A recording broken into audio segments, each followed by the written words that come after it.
शुरुआत करते हैं। प्रधानमंत्री नरेंद्र मोदी ने प्रयागराज में संपन्न हुए महाकुंभ को लेकर एक ब्लॉग लिखा। उसमें प्रधानमंत्री ने इस भव्य आयोजन को युग परिवर्तन की आहट करार दिया है। उन्होंने कहा कि इस आयोजन ने भारत की विकास यात्रा के नए अध्याय की संदेश दिया है। यह संदेश विकसित भारत का उन्हें इस आयोजन में एकता महाकुंभ करार देते हुए समाज के हर वर्ग क्षेत्र लोग इस महाकुंभ में हो आए हैं। और आपको बता दें कि देशवासियों की ओर से किए गए अभिभूत दर्शन के लिए जाएंगे और भारतीय के लिए प्रार्थना करेंगे।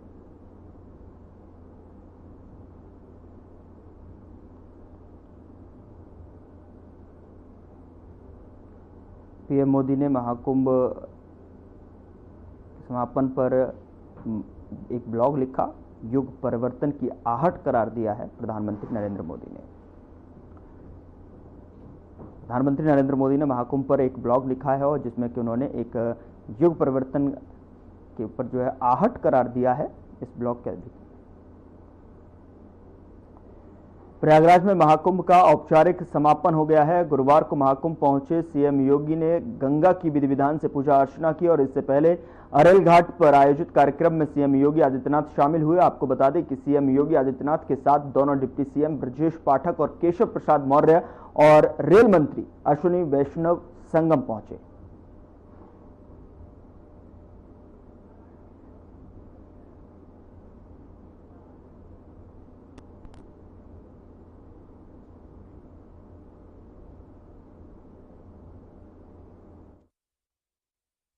उधर प्रयागराज में महाकुंभ के समापन पर मुख्यमंत्री योगी आदित्यनाथ पहुंचे, जहां उन्होंने स्वच्छता कर्मियों और स्वास्थ्य कर्मियों का सम्मान और स्वच्छ कुंभ कोष और आयुष्मान योजना का अच्छा धन प्रमाण पत्र वितरण कार्यक्रम में हिस्सा लिया। और आपको बता दें कि इस दौरान सीएम योगी ने सफाई और स्वास्थ्य कर्मियों को सम्मानित किया। साथ ही प्रयागराज में जुड़े स्वच्छता कर्मियों को अतिरिक्त 10,000 रुपए का बोनस देने का वादा किया है। साथ ही आपको बता दें कि सीएम योगी ने कहा कि प्रदेश की स्वच्छता कर्मियों को जो 8 से 11,000 रुपए महीने के मिलते थे, अब इसे अप्रैल से बढ़ाकर कम से कम 16,000 करेंगे। साथ ही सभी सफाई कर्मचारियों को आयुष्मान योजना से जोड़ा जाएगा। टीम भावना से जब कोई कार्य होता है तो उसके परिणाम ऐसे ही होते हैं जैसे प्रयागराज महाकुंभ के आज हम सबके सामने है। नए भारत का नया उत्तर प्रदेश आस्था और आर्थिकी का एक नया आधार देकर के प्रयागराज मेला प्राधिकरण, प्रशासनिक अधिकारियों, पुलिस अधिकारियों ने साबित कर दिया कि थोड़ा भी राजनीतिक इच्छा शक्ति हो और उनको सही सपोर्ट हो तो परिणाम कुछ भी लाया जा सकता है। और वो परिणाम आज इस रूप में हम सबके सामने आया है। इसके लिए मैं प्रयागराज मेला प्राधिकरण के अपने अधिकारियों को, प्रशासनिक अधिकारियों को, पुलिस के अधिकारियों को और विभिन्न विभागों के सभी अधिकारियों को भी हृदय से मैं उनका धन्यवाद करता हूं, अभिनंदन करता हूं। बहनों और भाइयों,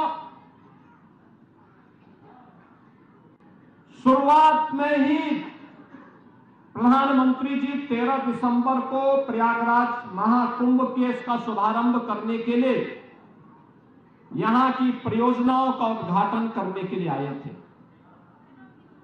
उससे पहले भी और उस दौरान भी उन्होंने बहुत सारा मार्गदर्शन दिया था। भारत सरकार के सभी अधिकारीगण और सभी मंत्रालय इस आयोजन को उत्तर प्रदेश सरकार के साथ मिलकर के सफलता की नई ऊंचाई तक पहुंचाने के लिए प्राण प्रण से जुटे थे। रेलवे है, सिविल एविएशन है, पैरामिलिट्री है, यानी हर विभाग ने अपने स्तर पर इस आयोजन में भरपूर सपोर्ट किया, सहयोग किया और इसमें आर्थिक रूप से भी सहयोग करते हुए प्रयागराज की कायाकल्प को करने के लिए सड़क परिवहन, मंत्रालय ने भी जो योगदान किया, आज महाकुंभ के बहाने प्रयागराज सिटी एक आधुनिक सिटी और स्मार्ट सिटी के रूप में चमक रही है। मैं जब यहां पर आपका अभिनंदन कर रहा हूं तो मैं इसके लिए आज प्रयागराज वासियों का भी अभिनंदन करूंगा, जिन्होंने पिछले 2 महीनों के अंदर बिना किसी संकोच के इस पूरे आयोजन को अपने घर का आयोजन माना। मुझे मालूम है जिस सिटी में 20 से 25 लाख लोग रहते हैं, उस सिटी में अचानक 5 करोड़ 8 करोड़ लोग आ जाएंगे, क्या स्थिति होगी। जिस घर में 5 सदस्य रहते हैं, अचानक 10 लोग आ जाए तो हालत खराब होती है। और यहां तो 20-20 गुना लोग आ रहे थे स्थिति में। लेकिन प्रयागराज वासियों ने पूरे धैर्य के साथ, हंसी खुशी के साथ कहा कि निसाब, ये तो हमारा अपना आयोजन है। और प्रयागराज से ही प्रेरित होकर के पूरे प्रदेश में इतना बड़ा आयोजन, जिस मार्ग से तीर्थ यात्री और श्रद्धालु गए, पूज्य संत गए, उनके अभिनंदन के लिए, उनके अभिवादन के लिए, उनके स्वागत के लिए उत्तर प्रदेश वासी वहां पर उमड़ते हुए दिखाई देते थे। उनके स्वागत के लिए, उस धरती का धूल चूमने के लिए वह वहां पर उतावले से प्रतीक्षा करता था, उनका स्वागत करता था, आतिथ्य सत्कार करता था। यह उत्कृष्ट उदाहरण जो प्रस्तुत किया है उत्तर प्रदेश वासियों ने, मैं इसके लिए उत्तर प्रदेश वासियों को भी हृदय से अभिनंदन करता हूं, उनका स्वागत करता हूं। बहनों और भाइयों, महाकुंभ ने उत्तर प्रदेश के अंदर आध्यात्मिक टूरिज्म के कई सर्किट दे दिए। एक प्रयागराज से मां विंध्यवासिनी का धाम होते हुए काशी का, जैसे प्रयागराज में 13 जनवरी से 26 जनवरी तक पूरा समागम था, करोड़ों की संख्या में। कोई दिन ऐसा नहीं था जिस दिन मिनिमम 1.5 करोड़ श्रद्धालु न रहे हो, और ये संख्या 10 करोड़ तक पहुंची थी।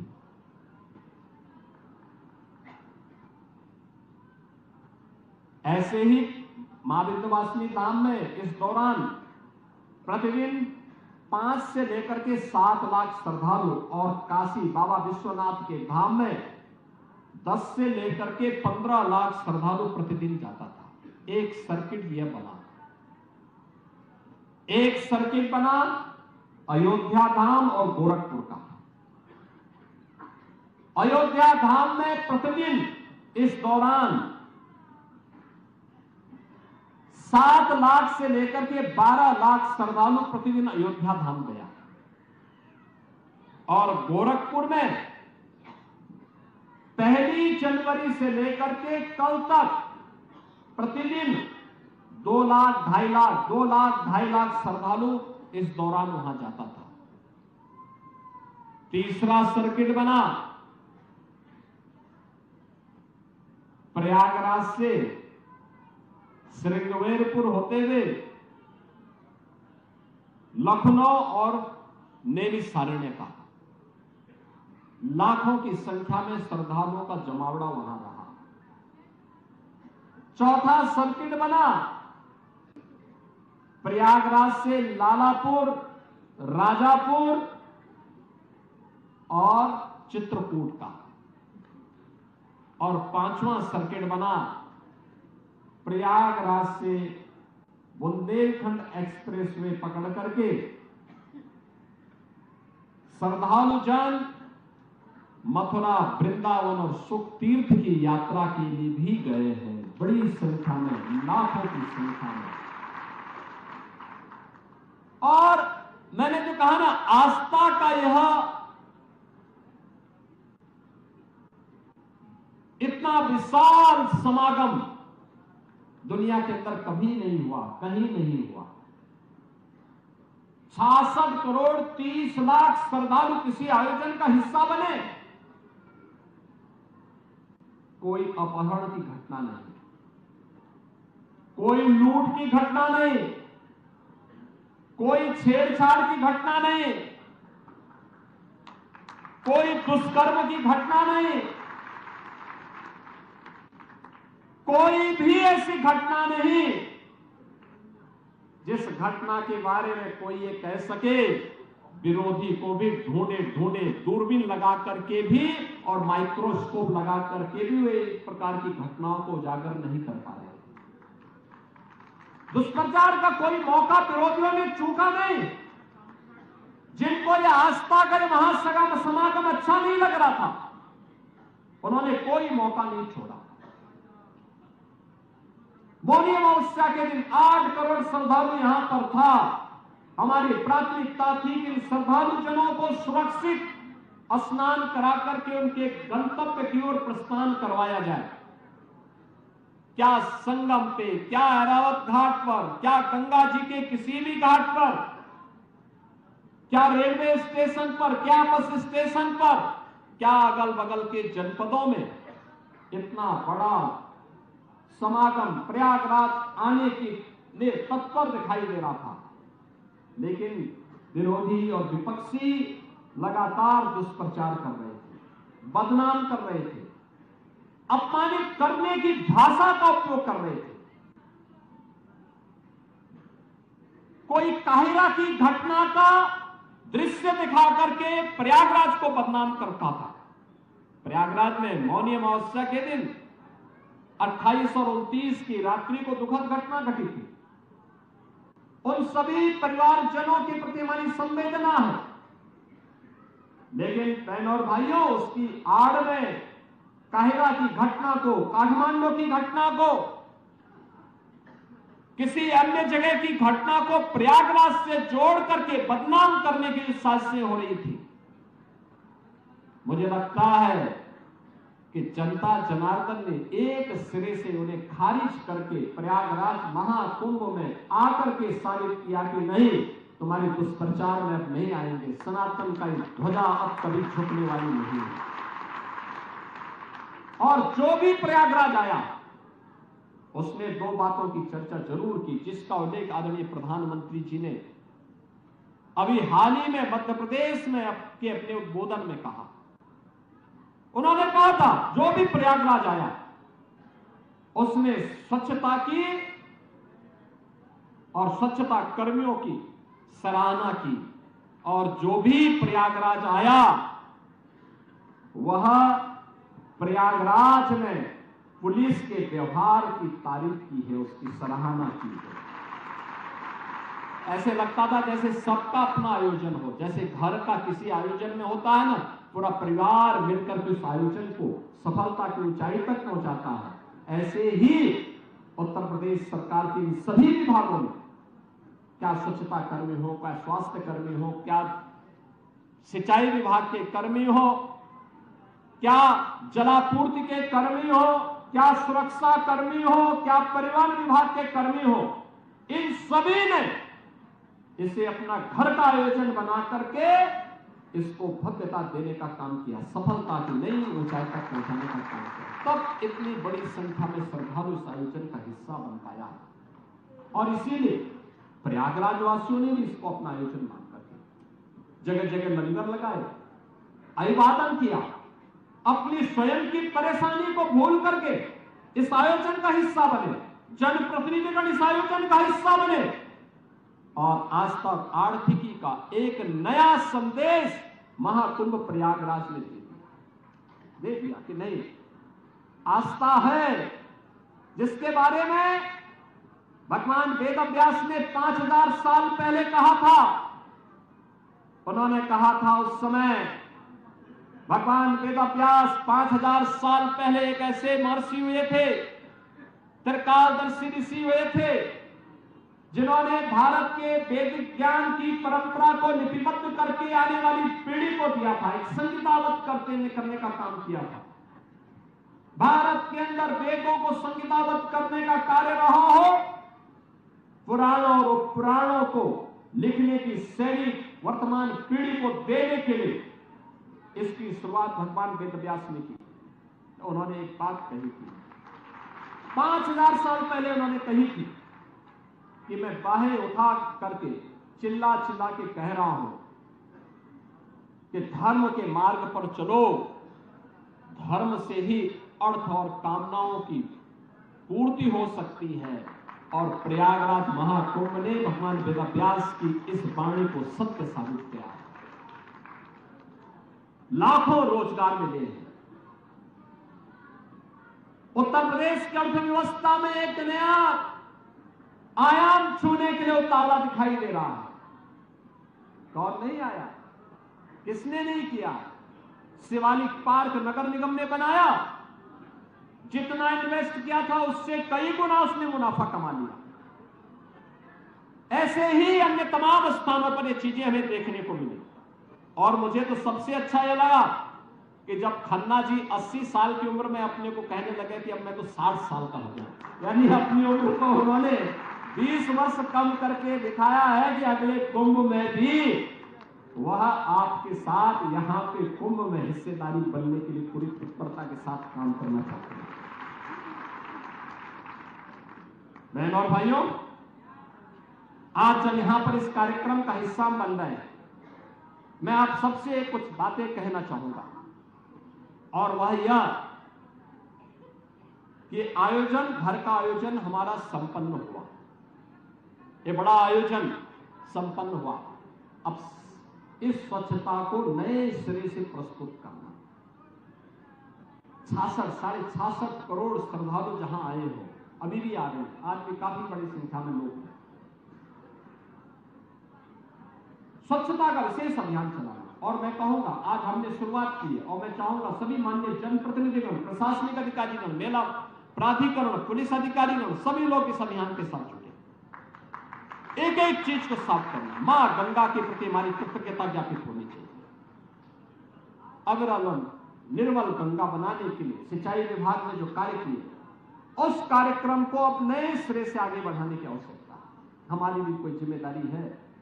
जो मां गंगा हम पे आशीर्वाद बरसा रही है, जो भगवान बेनी माधव की कृपा से इतना बड़ा आयोजन हुआ, भगवान अक्षयवट और हनुमान जी महाराज की कृपा से इतना बड़ा आयोजन संपन्न हुआ है, हमारी भी कोई जिम्मेदारी बनती है और अच्छे ढंग से। अब तक हमने श्रद्धालुओं के द्वारा कहीं पे भी गंदगी पैदा की गई थी तो उस गंदगी को हमने स्वच्छ किया है, लेकिन अब शेष सामान के समेटने की कार्रवाई चल रही है। कोई कपड़ा होगा, कोई फूल होगा, कोई नारियल पड़ा होगा, कहीं पे जूते चप्पल पड़े होंगे, कहीं पे कुछ पड़ा होगा, कहीं पे कुछ अन्य घास फूस पड़ी होगी, कहीं पे तमाम अन्य मटेरियल जब पंडाल हटेंगे ये सब पड़ा होगा। इसको भी हटाने के कार्यक्रम के साथ जुड़ना पड़ेगा। अगला 15 दिन इस अभियान के साथ जुटना पड़ेगा, प्राण प्रण से जुटना पड़ेगा और सभी को जुटना पड़ेगा। हमारे सभी माननीय जनप्रतिनिधिगण, प्रयागराज के वासियों को भी मैं आह्वान करूंगा कि इस कार्यक्रम के साथ जुटेंगे तो बहुत अच्छा एक अभियान, अच्छा एक मैसेज जाएगा। दूसरा, हमें सदैव सचेत रहना पड़ेगा। आज के इस अवसर पर जब हम लोग यहां पर आए हैं तो मैं आप सबसे 2 बातें जरूर कहूंगा। प्रयागराज कुंभ में आपके द्वारा किए गए प्रयास कि सराहना मैं तो करूंगा ही, लेकिन साथ साथ प्रधानमंत्री जी ने भी किया है और जो भी प्रयागराज में आया सबने इसकी तारीफ की। क्या देसी क्या विदेशी, क्या उत्तर प्रदेश का वासी रहा हो, क्या प्रयागराज वासी रहा हो, हर एक ने कहा स्वच्छता थी, बहुत स्वच्छता, अच्छा था। मैं देखता था क्योंकि प्रयागराज के सभी जो 2700 सीसीटीवी कैमरे हमने मेले के अंदर और मेले की व्यवस्था की मॉनिटरिंग के लिए लगाए थे। मैं प्रयागराज आता था तब तो देखता ही था, लेकिन मैं लखनऊ रहता था तब भी मैं उनको देखता था, उन कैमरों से एक एक जगह को देख लेता था और ऐसे घूमते तो जैसे 360 डिग्री तक घूम सकते थे। कुछ भी, सब कुछ दिखाई देता था, कहां पे कितने लोग हैं, कहां पर कितनी स्वच्छता है, कहां पर क्या है। और वह सब देखता था। मैं देखता था रात्रि में भी 12 बजे, सुबह 4 बजे भी स्वच्छता कर्मी लगातार इस कार्यक्रम के साथ जुड़ते थे। अभिनंदनीय है, आपका कार्य सचमुच अभिनंदनीय है। और इसलिए हमने कहा कि आज का भोज तो प्रारंभ हम स्वच्छता कर्मियों के साथ से शुरू करेंगे। लेकिन साथ साथ मैं आपको इस बात के लिए भी आश्वस्त करने के लिए आया हूं।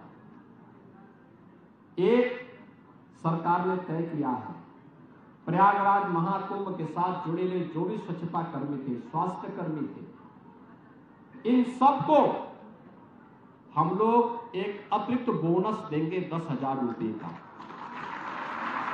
इस महीने के दौरान इन्होंने जो कार्य किया है। दूसरा, हम लोग अभी एक व्यवस्था करने जा रहे हैं। अब तक जो स्वच्छता कर्मी कार्य करते थे, महीने भर कार्य करते थे, 8,000, 9,000, 10,000, 11,000 रुपए तक मात्र पाते थे। अब हम लोग आगे अप्रैल से हमारा एक कॉर्पोरेशन बनने जा रहा है, जिसके माध्यम से हम व्यवस्था करने जा रहे हैं कि जो भी स्वच्छता कर्मी अब काम करेगा, कम से कम उसको 16,000 रुपए हर महीने उसके खाते में हम लोग देने का काम करेंगे। और मिनिमम वेजेज केवल सफाई कर्मियों को ही नहीं, उन स्वास्थ्य कर्मियों को भी जिन्हें पूरा वेज नहीं मिल पाता था, उन सबको भी हम इसके साथ जोड़ने जा रहे हैं। प्रदेश के अंदर जितने भी ऐसे कर्मचारी होंगे जो नहीं पाते थे, हम उस कॉर्पोरेशन के माध्यम से सीधे बैंक में उस कर्मचारी के बैंक खाते में पैसा देने का काम करेंगे। इसीलिए मैं वित्त मंत्री जी को बुलाया है। और अच्छा हुआ कि उन्होंने अपने को 60 साल का कहा है, तो 60 साल का उनका कार्य अब दिखेगा। क्योंकि अगर वे 80 साल बोल देते तो फिर तो लगता था कि वो बोलते रहे, लेकिन अब वो भूलेंगे नहीं, अब ये कार्य जरूर होगा। इसीलिए हम लोग इस कार्यक्रम के साथ जुड़े हैं। दूसरा है कि हम लोग जैसे ये कार्यक्रम आगे बढ़ेगा, हर उस कर्मचारी को, वह स्वच्छता कर्मी हो, स्वास्थ्य कर्मी हो या अन्य कोई भी कर्मचारी, उसको हम आयुष्मान भारत की 5 लाख रुपए की या मुख्यमंत्री जन आरोग्य योजना की 5 लाख की योजना के साथ जोड़ेंगे, जिससे फ्री में 5 लाख रुपए तक की स्वास्थ्य बीमा उसे प्राप्त हो सके। और ये जो पैसा आपको मिलेगा, ये सीधे आपके पास जाएगा। ये बोनस जो घोषणा हो रही है, ये भी आपके पास जाएगा और आने वाले समय में भी ये व्यवस्था आपको मिलेगी। बस जिस तन्मयता के साथ आपने कार्य किया है, इसको इसी तन्मयता के साथ लगने की आवश्यकता है। और अर्थव्यवस्था के बारे में तो कहना ही क्या है, दुनिया बहुचक है, आश्चर्यचकित है कि प्रधानमंत्री मोदी जी का मार्गदर्शन भारत को दुनिया की 5वीं बड़ी अर्थव्यवस्था बनाया है। और ये उन्हीं का मार्गदर्शन है। ये पहले भी संभावना थी, पहले के लोगों ने भारत की आस्था को सम्मान नहीं दिया, पहले की सरकारों ने भारत की आस्था को महत्व नहीं दिया। क्या प्रयागराज, क्या काशी, क्या अयोध्या, क्या मथुरा वृंदावन, क्या चित्रकूट, क्या गोरखपुर, क्या नैमिषारण्य, क्या सुखतीर्थ, क्या मां विंध्यवासिनी का धाम, हर ओर आज जो एक नई आस्था के साथ साथ अर्थव्यवस्था का आधार बना है, ये अद्भुत है। दुनिया अचंभित है, लालायित है। और केवल भारत ही नहीं, बहनों और भाइयों, दुनिया के अंदर के 1 दर्जन देशों के तो मंत्री या राष्ट्राध्यक्ष भी इस आयोजन का हिस्सा बने और 74 देशों के एम्बेसडर और हाई कमिश्नर भी आयोजन का हिस्सा बने। यानी पहली बार 80 से अधिक देशों के लोग इस आयोजन में भागीदार बनकर के जो आया, अभिभूत होकर के गया। 66 करोड़ 30 लाख की आबादी दुनिया के अंदर। प्रधानमंत्री नरेंद्र मोदी के मार्गदर्शन एवं प्रतिबद्ध स्वच्छता दूतों के सतत सेवा से स्वच्छ एवं सुव्यवस्थित महाकुंभ 2025 प्रयागराज की परिकल्पना सिद्ध हुई है। प्रयागराज के अरेल घाट पर स्वच्छता अभियान में अपने मंत्रिमंडल के सदस्यों के साथ सहभाग किया और महाकुंभ 2025 प्रयागराज के सफल आयोजन में सहयोग देने वाले सभी महानुभावों का हार्दिक आभार एवं अभिनंदन किया।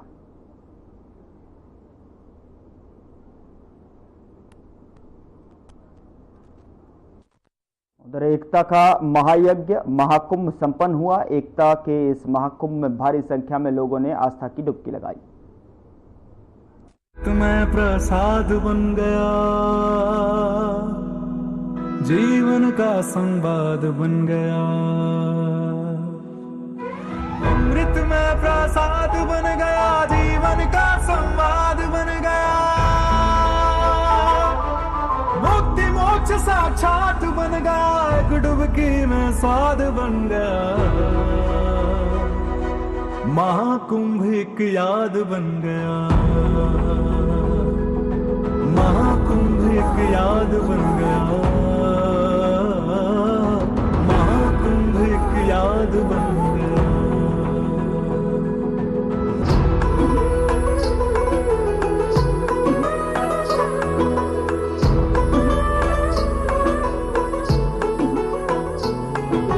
स्वर्ग उतर कर अमृत घोले हर कोई जिसे रहा है खोज। योगी बनकर सभी देवता धुनी रमाए बहरे मौज। बूढ़े दादा को कंधे पे डुबकी लगाता पोता है। कई पीढ़ियों का आलिंगन धर्म सनातन होता है। सागर आशीर्वाद बन गया, एक योगी प्रहलाद बन गया। भारत जिंदाबाद बन गया, एक डुबकी में स्वाद बन गया। महाकुंभ एक याद बन गया, महाकुंभ एक याद बन गया, महाकुंभ एक याद बन गया।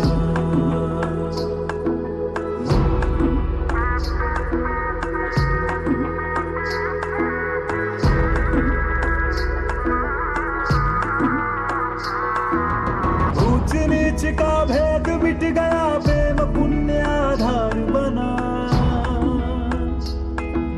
सत्य सनातन की वसुधा पे विश्व एक परिवार बना।